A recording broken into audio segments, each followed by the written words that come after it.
All of which leads us, in a roundabout way, to The Sorcerer's Apprentice. Yes. With Nick Cage, which we saw last week. Last week, week one.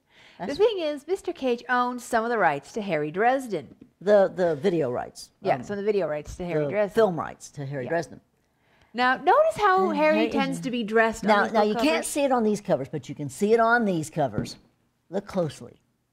That is what Nick Cage looked like in The Sorcerer's Apprentice. Coincidence?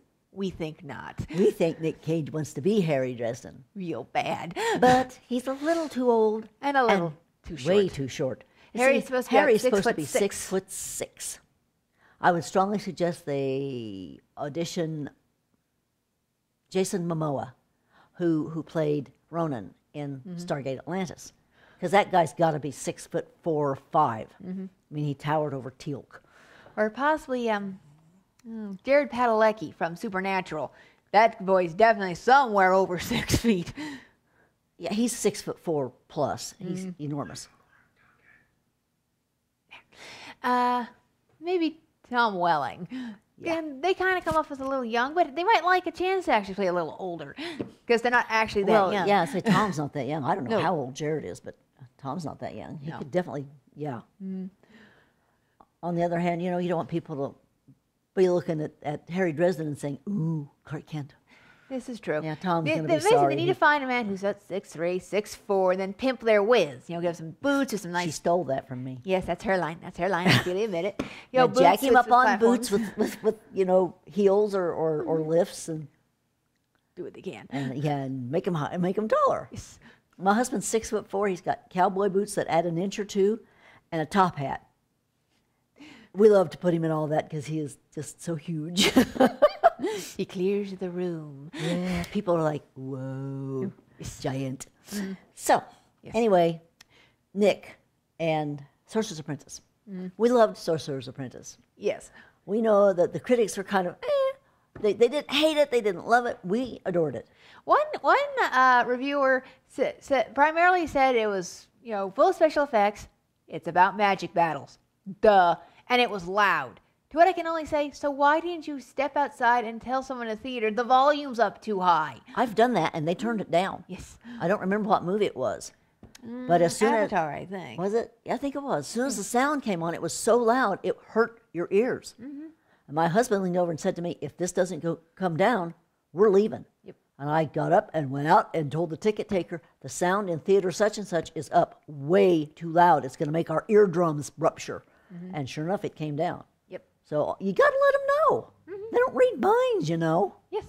But anyway, back to the movie itself. We thought, it was a nice, fun little romp. We like how they That's all it was. That was all it ever intended to be, a fun little romp. Yes. We like how they included the, making the brooms and mops come to life and then them getting out of control. They even included the music. Yeah. It was a Disney film, Yeah. So they had to pay homage to their own previous Sorcerer's Apprentice. Well, that was the inspiration, supposedly. Yeah. And they came up with a perfectly workable storyline. It was a lot of fun. Yeah.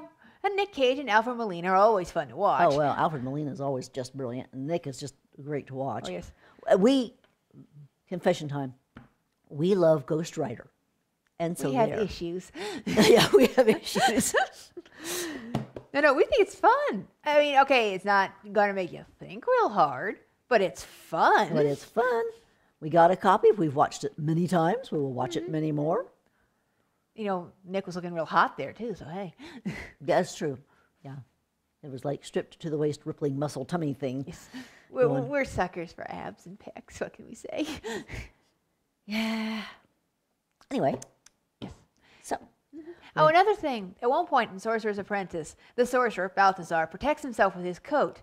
Harry does that all the time. His coat, in fact, has sigils and things carved into it to make it into a form of magical armor. Yeah. So, again, we're looking at this and going, you so wanted to be Harry Dresden, Dresden. didn't you, Mr. Cage? Right up to the staff. Harry carries the staff. Also has runes and sigils carved on it. Yep. Because he uses the staff The focal point for his as power. a focal point for his power. He has a staff and he has a wand. They basically have varying levels of difficulty and how much power he wants to use determines which one he uses. Now, in the series, they did something really brilliant. The man's walking around modern-day Chicago, carrying a staff and a wand. He's going to look a little odd. He usually keeps the wand in an inside pocket. So you can't see that, but what he carries is a hockey stick. Yep. So, he's just going to a game. Uh-huh. Nobody it still has notices. runes in it, they're just not immediately visible. And his wand is a drumstick. It's a drumstick. One that saves them on, effects. And he can carry two props, of them, I should say. Props. And he can carry two of them. And people just look at him and go, okay, whatever. He has hobbies. He's a drummer. And he stepped away from the drum set, but he kept the sticks with him. We thought that was kind of brilliant. As we understand it, Jim Butcher actually thought it was a good idea too, but he was already several books in, and to his credit, he did not change to match the TV series. Yeah, I appreciate that because I know of a situation where that wasn't the case. Yes. He also Anyway. liked what they did with Bob, but again, he was already several books in, and he didn't change. And he didn't change it. He didn't change nothing to match the series. They can match him or not as they see fit. This is Jim Butcher. And it's great. And they got better and better and better with every story. You can kind of tell that in the first few books, he didn't have a full overreaching plan per se, but as the books go on, he came up with an idea for a connecting plot through all the stories. Yeah. Problem is, because he decided this later, the first stories don't quite match up with the later stories, and he changed some details, so it's like, wait, what? Huh? Like, Since when? that's not what you said before. Okay, we'll let you have it this time, pal. You have writing style here. What did you want to say about the writing style? The wise ass cracks? Mostly, yes. It's written the books are written first person POV from Harry, and Harry is a unrelenting smartass. That's part of what makes it fun. As we said, it's kind of crime noir. You know those old movies with the guy who private eye waiting for the dame to walk in. It's that kind of style, but a little more updated with magic and smart assery. Yeah, and cops. And cops. The cops help. But yeah. Yeah, one of my favorite lines, someone asking, what do you want on your vegetarian pizza? Dead cows and pigs. They're vegetarians. I never thought of a vegetarian pizza being a pizza that had vegetarians on it. Why not? Okay, then. Now we know. My favorite line, again, has to do with this. Yes. Now, here's something I bet you didn't know about T-Rexes. They don't corner well. We're going to let that one hover and let you decide if you want to read it to find out what the hell that means. And, of course, there's delightful lines like, my faith protects me. My Kevlar helps. That was Michael Carpenter. Yes. The right hand of God. But, and there were lots of characters we haven't even gotten around to mention. Oh, yes. I mean, Michael Carpenter is married and has 6 or Seven. 7 When kids. we first meet him, he has 6 with the 7th on the way. Yeah. So by later books, 7. Yeah. And one of his children becomes Harry's apprentice. It's a whole wide, So the fascinating sorcerer thing. does have an apprentice. Yes, eventually. Yeah. And of course, there's a wide variety of bad guys.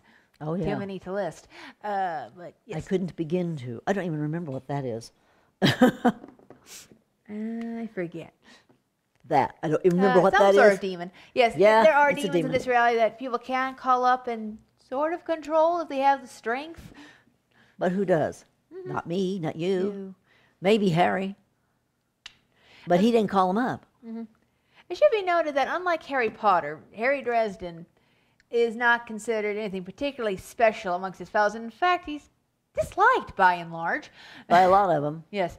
They kind of see him as a bomb waiting to go off. Because, let's just say there was an ugly incident in his youth. Oh, there are councils that control the magic world.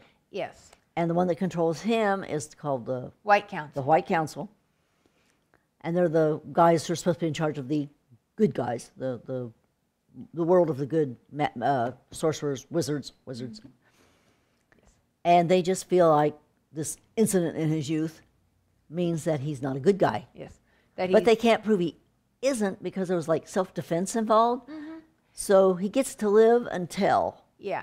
Until such time as they decide that he really is going for the dark side. Yeah. In this particular reality, going for the dark side doesn't work as good as it did for Anakin Skywalker. Yeah, no. Who also came to a bad end, if you'll recall. Anyway, so that about wraps it up for Her Dresden. Yes. We love it. We recommend it. All of it. And just for record, in case you wondered, yeah, we read. So that's all. Bye. Bye.